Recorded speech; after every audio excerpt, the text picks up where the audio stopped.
research have shown na yung katawan natin gives us already sign if the person is good for us or bad for us. There are like people who say na, hindi, ganito na ako. If mahal niya ako, tatanggapin niya ako. Do you think that's valid? I respect people who say, I would like to find somebody who's gonna love me for who I am. Human beings have a tendency to be attracted to people who have vision, mission, and who are driving to their fullest potential. How about the people who are, sinasabi nila na opposites attract? Is that true? So opposite attracts is very exciting at the beginning, but data have shown that. Hey guys, welcome back to Small Talk, Small Conversations with Huge Impact. My name is Alec Cuenca and I am your host. And thank you so much for joining us for today because I know a lot of you are requesting these types of episodes, but I have a very special gift for all of you guys kasi the person that we have right now, the guest that is here with us is someone that I have known ever since the pandemic. But this is also a person that is the best pagdating sa ginagawa niya. I cannot think of another person that is more qualified, more experienced, and more expert than this woman. And the person that we have here is the number one dating coach here in the Philippines and soon all over Asia and all over the world. But I'm just really, really happy kasi ang dami niyang natutulungan tao. She's just everywhere. I know she's popping all over your feeds as well. Nakikita niyo siya sa TikTok, Instagram, everywhere. And this person has helped thousands of people and she has blessed with us today in this episode. So let's all welcome to the show, Coach V. Coach V, thank you so much. Thank you so much for having me here at Small Talk. It's my pleasure to be back. Yes, we did an episode back in the pandemic, Zoom Yes. pa nun. Correct. Yeah. It's been years and years. And Alec, you are such a special person in my life Yeah. because you were there in my early beginnings. Yes. Kung walang Alec Cuenca, hindi ako mamotivate to put out a lot of content on social media. Thank you. That's it's my honor. It's my pleasure din talaga. But you have grown so much, Coach V. I am Thank you. so proud and congratulations first and foremost for all the success that you've been receiving. You're everywhere. You're on TV shows, radio guestings, on my content feed. My gosh, you're on podcasts. Yeah. And you've grown so much as well. But maybe, can you share a little bit about what's that growth like for you? Na simula ng pandemic, when you were starting out with the Yeah. content stuff, and now you're everywhere. How's that journey for you? So my life mission, Alec, is to help people find the love, not just find love, but find the love they deserve. And back when I was 13 years old, I knew that this is the industry that I want to be in. Because I was asking myself, if there's one thing that people desire the most, after, of course, the basic needs ng food, shelter, and water, what would that be? People are doing a lot of things in their life for this same reason, and that is because of love. And I said, I want to be that person to give it to those people who are ready for love. So I pursued a career in matchmaking, started my first dating and matchmaking company in the Philippines 12 years ago. Wow. And from that time, I said, well, matchmaking is not known in the Philippines. Using science to be smarter in dating is not really popular. So I said, why not put that out so that we could help more people? Para hindi lang tayo nakikinig ng advice sa ating mga, mga kaibigan. And, I love their advice. I also love the advice of grandparents and parents. Yeah. But I feel like I will be able to help more people if we use science in the way that we approach things. So Yeah. I think that's why people are starting to listen now. Yeah, and of course, with everything that's happening, I think isa sa mga greatest positioning that you are doing as well is that it's science-based. It is science-based. And for a country like the Philippines, na very, I could Mapuso. say, Puro puso, Marupok. feelings. Very Puro feelings. marupok, yes. How does science integrate in love and matchmaking? So I feel like one of the greatest strength of what we're doing, and I can see you doing this too, is we are breaking down complicated concepts and explaining it to the people para kahit regular na tao lang makakaintindi sa mga concepts when it comes to, how to self-improve, how to find somebody who's good for you. Hindi ibig sabihin kilig-kilig, the one one mo na yon. Yeah. Science have shown, minsan kabaliktaran pala, kung sino pa yung nagpapatibok ng puso mo ng sobra-sobra, yun pala ang toxic para sa'yo. So, most people do not know this, but my mission is to simplify very complicated concepts para magamit natin on a daily basis. Okay. So that has been my motivation. Yeah. All right. I want to dive right into Mhm. it agad-agad. Mhm. So, when it comes to love, yun nga, naturingan tayo na very marupok, very Yes. emotional. Correct. And sabi mo na kung minsan sino pa yung nagpapatibok ng puso natin, sila pa yung toxic para sa atin. Yes. Can you share a little bit about that muna? Go. So I myself have gone through that. Akala ko yung taong super nakaka-excite sa akin, akala ko siya talaga yung the one ko. Sabi ko, assign na to ni Lord. Kasi pagkasama ko siya, kinakabahan ako. Yun pala, science have shown that one of the reasons why kinakabahan tayo sa mga tao is because of uncertainty. Dahil hindi natin alam kung sigurado sila sa atin. So especially for strong independent women, we tend to overperform. We tend to give. Kasi gusto natin, magustuhan tayo eh. But I've found that some of the most relationship that I've seen is talagang merong certainty na gusto ka niya, gusto mo din siya. Okay.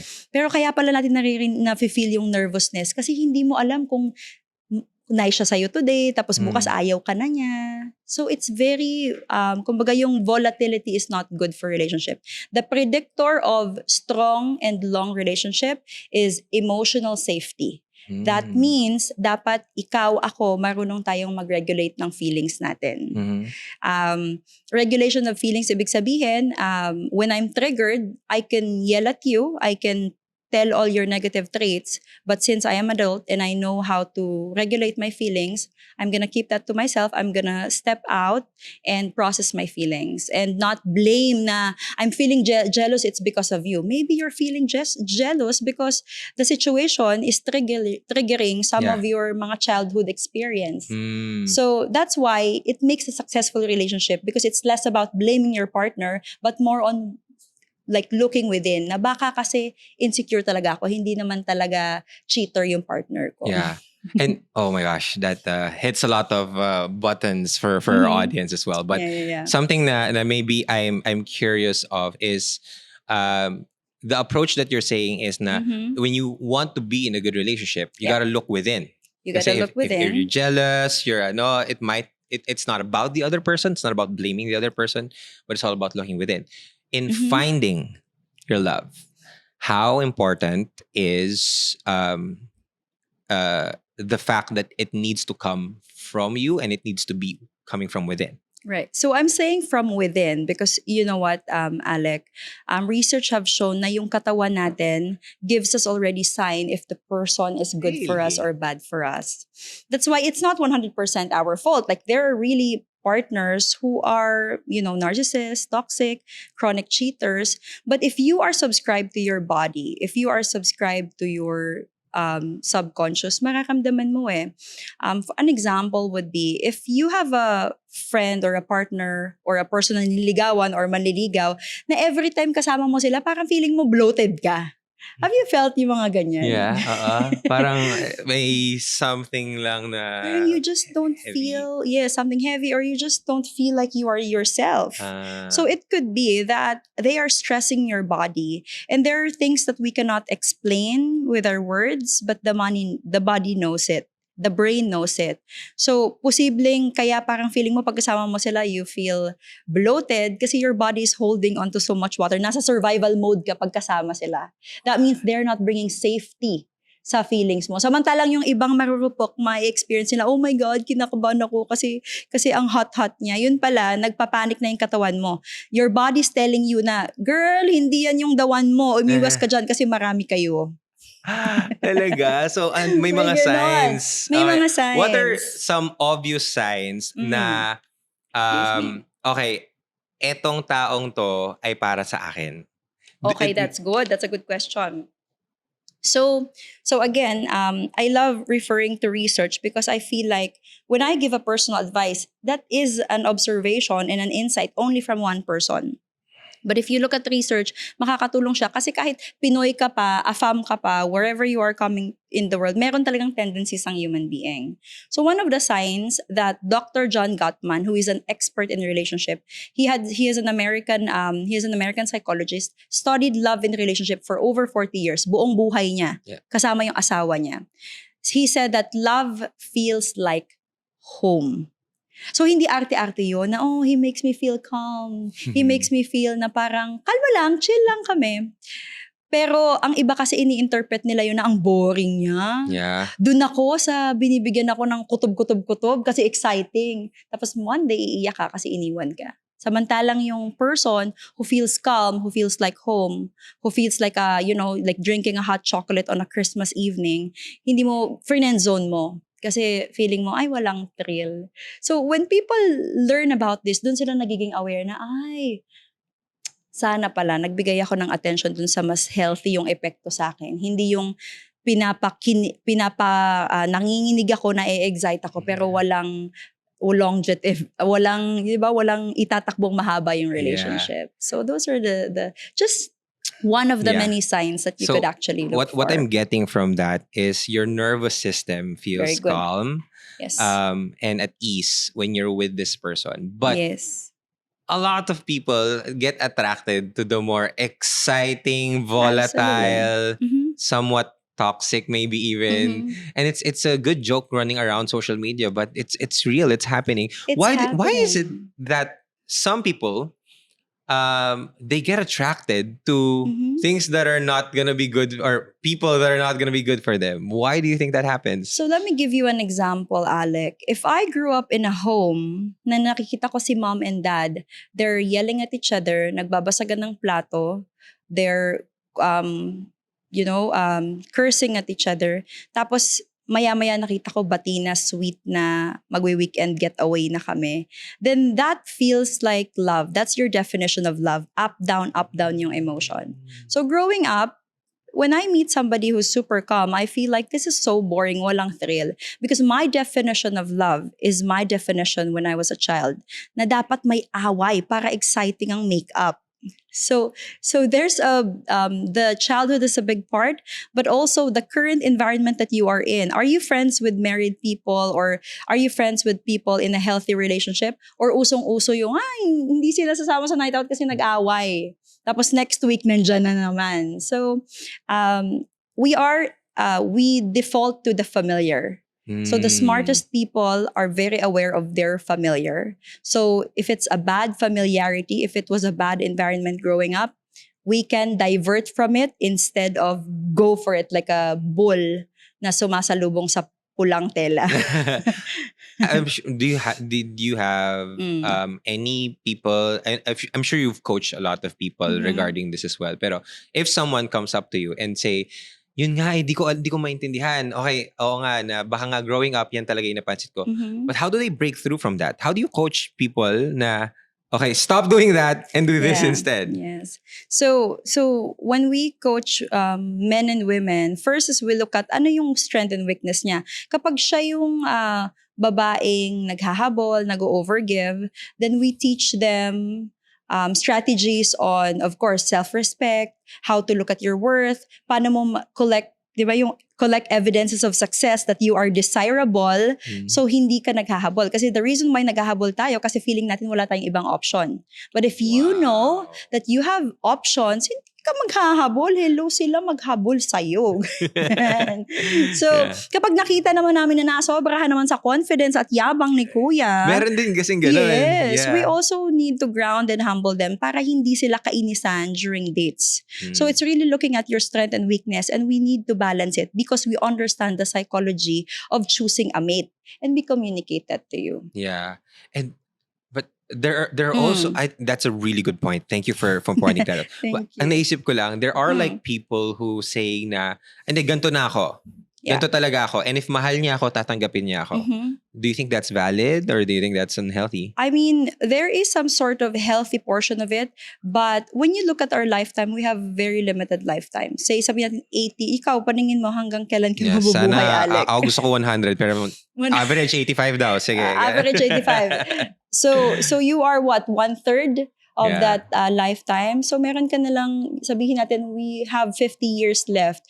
Parang hindi ka ba curious kung may ikakagwapo ka pa, may ikakatalino ka pa, may ikaka-develop ka pa. So I respect people who say, I would like to find somebody who's gonna, love me for who I am. But here's the thing. If you're not moving forward, if you're just standing, you're actually moving backwards. Because you see, the life is moving, developments are happening, technology, discoveries in health and everything. So, kung stagnant ka, ibig sabihin, paatras ka. You're growing old, your body's developing. So, if you haven't learned about health in an early age, how will you even, solve yung paano ka pa makakapag-basketball when you're already 50?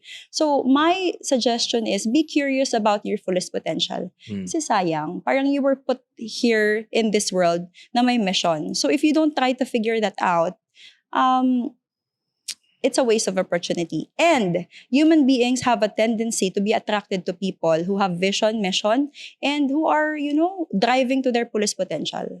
So, kung gusto mo ng kalma ka lang, kung gusto mo ng dito ka lang, edi wag ka mangangarap makaasawa ng ganito. Dito ka lang. You have to be willing to marry somebody who's here. But if you're a person who wants a very high level, high value person, then you gotta be at their level. Because kapag binanggit ko ang word na cold plunge, tapos hindi mo naintindihan, the lifestyle is different. The connection is different. We don't have much common ground. So, hindi kayo magkakainlaban. Kasi common ground is a big bonding factor. So, if we belong in the same world, when I mentioned about dry brushing sa mga girls dyan, di ba? Parang naintindihan mo ba yung language ko? Kasi kapag if you understand my world and I understand your world, then that's likely to turn out into a match than not. Does that make sense? So there must, what I'm getting from that is there must be like a common ground so that you can parang be a good match. Yes, there must be a common ground and you should be at the level of the person that you wanna be with. So kung 3 ka lang, wag ka mangangarap ng asawa na 10. Ooh. Diba? Kung if you're okay with being 3, you should accept that you might end up with the 3 as well. Yeah. And if you're satisfied with that, go ahead. Yeah. Okay. 2 questions. First is, since we're talking about common grounds, how about the people who are, sinasabi nila na opposites attract? Is that true? So opposite attracts is very exciting at the beginning. But data have shown that the ones who have a long-term relationship, successful relationship, these are the people who have similarity in values, not in hobbies. So it doesn't matter kung naglalaro ko ng paddles, ayaw mo ng paddle. It doesn't matter kung gusto ko movie night, tapos gusto mo ng night out. Because those are just hobbies na kayang matutunan. But the values should be similar. Ibig sabihin, gambler ako. What do you think about gambler? Nagda-drugs ako. How do you think about drugs? Because kung gambler ako, hindi ka susugal, you will be against my lifestyle. If high ako on a weekend and you're like getting ready to run at 5 a.m. on a Sunday, I mean, we'll have a lot of friction. Yeah. So a healthy relationship is lowering down the areas for friction by similarity of values. Values. So values, hindi hobbies. Akala kasi nila, opposite attract, ganyan. It's really the values. Ibig sabihin, how do you look at money? How do you look at health? How do you look at family life? Gusto ko ng 10 anak, tapos ikaw gusto mo 20. Hindi ko kaya ng 20, 10 lang. So, do you discuss that on the dates? When do you have those types of discussion? Where do you kind of clear that out? I mean, for example, if you're like someone who's single and then you're exploring, you're dating, you're meeting a lot of people. And then, yes, you're aware, okay, kailangan kahit we have similarity in values. Align tayo sa values. Alignment is the word, Is there a perfect time for that? Perfect timing? Definitely not on a first date. Not on a first date. Because let me tell you about this story. There are psychologists who was able to predict sino sa mga couples yung mag-go on a second date. And how did they do that? They were on the other room. So just imagine we're in this room, we're going on a date, tapos yung psychologist nasa kabila. Marami tayo. So they were able to predict with 98% accuracy sino sa atin na magsa-second date without even watching us, without even listening to our words. Paano nila na-predict yun? They were just listening to tonality. Ibig sabihin, mayroong audio recording, pero ang naririnig lang ng mga psychologists is yung tone Are we laughing or are we kalmaton? So if we are on a date and we keep on laughing at each other, the likelihood of going on a second date goes up. What? So dapat wag ka masyadong seryoso on a first date. Wag mong sabihin na dapat dapat may ipon ka, dapat kasama natin sa bahay si mama. Wala mo ng deep talks. Wag mo na deep talks. Because Okay. the number one goal on a first date is you have to figure out, can that person even make you laugh? Can you have fun together? Because it will be miserable if you were with a partner na hindi kayo masaya, hindi kayo bungis. Nakikita ko kayo ng partner mo, masaya kayo lagi. So, mahaba ang itatakbo ng relationship. Pero kung first date mo, naglatag ka na ng ng requirements mo, edi para mo namang binigay agad yung menu ng buhay mo. Hinay-hinay lang. First date, have fun, enjoy. Tingnan mo kung magka-wavelength kayo. Second date, third date, dyan ka na pa konti-konting, you put a little bit of boundaries. If you wanna see more of me, these are my boundaries. Bawal more than 11 o'clock, bawal ng ganito, ganyan, bawal sa bahay nyo. Pero sa una, kumbaga, i-hook mo muna. Pasayahin mo muna ng todo. Okay. Tsaka ka Now, you mentioned the word, I think it's really interesting, the word requirements. Yes. In the dating scene, isa sa mga lagi nilang pinag-uusapan ay non-negotiables. Yes. Or standards. Correct. And some people have a hard time defining what are those things. So can you share a little bit? Is it like the same thing? Pag may standard ka ba, it's also your non-negotiables, or are they like two different things? Right. And how do you craft like I could say healthy list of standards or non-negotiables? Correct. So let me just firstly say that standards are sexy. Most people are scared to put up their standards kasi baka sabihin, wala nang magkakagusto sa akin. Walang papa sa standards ko.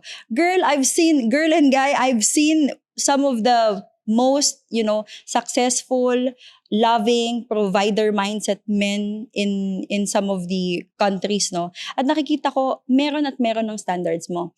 Pero kasi if you're a woman who do not put standards, then they think that you are low value. So one example would be, like yesterday, I was with a client and he said, you know what? I really, really like one of the matches because he said that meron siyang non-negotiable sa akin, Coach V. Sabi ko, anong non-negotiable? This is an AFAMA, this is a foreigner.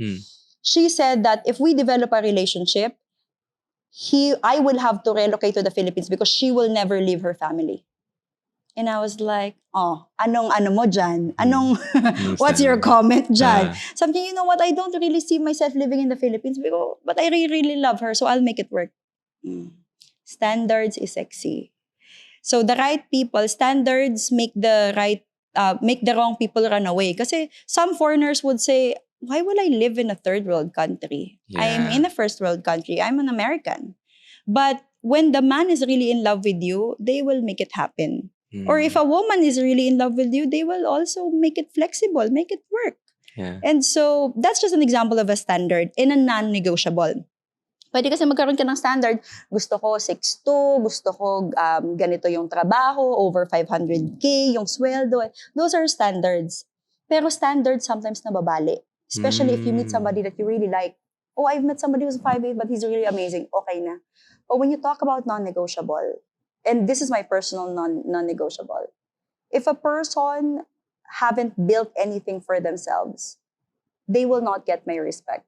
Because I myself, coming from the poorest province of the Philippines, without any support from parents, have crawled my way into like building a name for myself.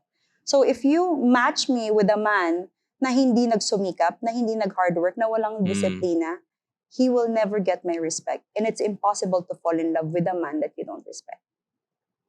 Wow. It's impossible to fall in love with a man you don't respect. Yeah.